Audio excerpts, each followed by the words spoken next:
How you doing? And we're back in the green room. Now with me I have one of my former teachers and a true inspiration to my education, Mr. Joe Nunn. Good to see you. How you doing, Mr. Nunn?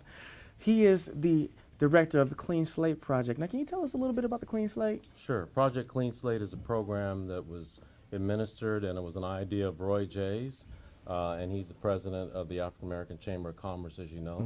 And Roy came up with the idea to help people clear up minor convictions, and also he saw that many people would not be able to get out from under fees and ticket fees that double and triple, and by the time the year gets done, you're up to $2,000 you owe.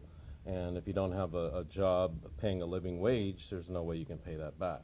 And fortunately, people in the circuit court and the district attorney's office had talks with us, and after about 3 months, we were all convinced that this was the best way to go, to try and alleviate this on people so they get their driver's license back, get on with their life, and return to the tax base and make it better for all of us. Okay, okay. Now, one of our overlying themes for the program in general is inspired by the pursuit of progress. Could you share with us some of your experiences with actually witnessing the pursuit of progress within the various professions that you have done, such as teaching and your works with Clean Slate? Sure. You know, I'm going to have to say that my watching an active progress starts when I was 5 years old, and I was in uptown Portland, which is now the northwest area of town, around 23rd, a fancy shop, and we walked by the shop, and at 5 years old I saw 3 big words, and it said white trade only. And at 5 years old, while I was holding my dad's hand, and he was trying to hurry to get by there so fast, and now I know why, and I said, Dad, what does white trade only mean? So he had to explain to me what it was to be black at 5 years old, but yet I didn't look black. So it was very strange to see the reactions I got from many people. At a very young age, I saw how ridiculous racism really was. And from that point on, when I realized that people treated other people different, I was taught so well by my parents to treat everybody with respect and honor. And I've tried to do that through all my jobs. And even when you were a student of mine, I'd always call you Mr. Adair. And when I made a mistake and you were right, I made sure I tell people I was sorry and you were right. And we men don't do that enough. But sometimes our ego gets in the way. So I feel like I've seen a lot of progress.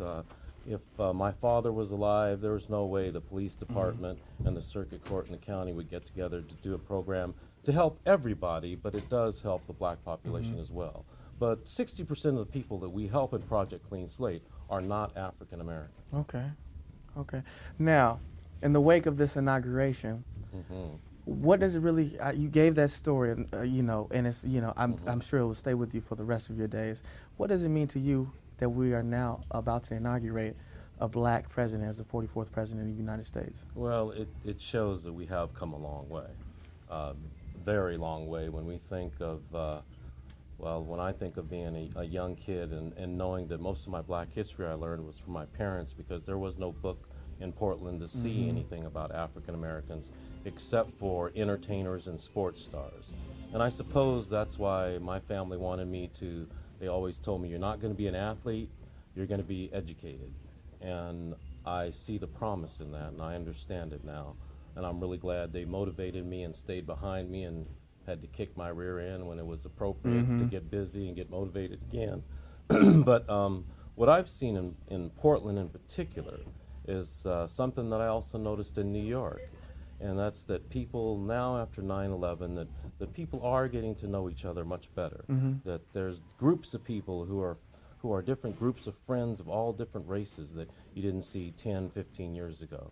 And I know things are different now, but we still have our individual problems sometimes. We still have a system where people don't really know about the black experience because it's not taught enough, but yet we were raised in the white experience because that's the dominant culture. And I feel like more people are willing to listen, willing to change, and not feel so guilty for maybe what their ancestors did, because we're in the time of now, not back then. And like Barack Obama says, you know, it's time to look forward and not backwards, but you got to understand your past history to understand the future. I feel he has a good grasp on that because he was raised like many of us. you will be somebody Exactly. when you grow up. You have to know where you come from before you know where you're going.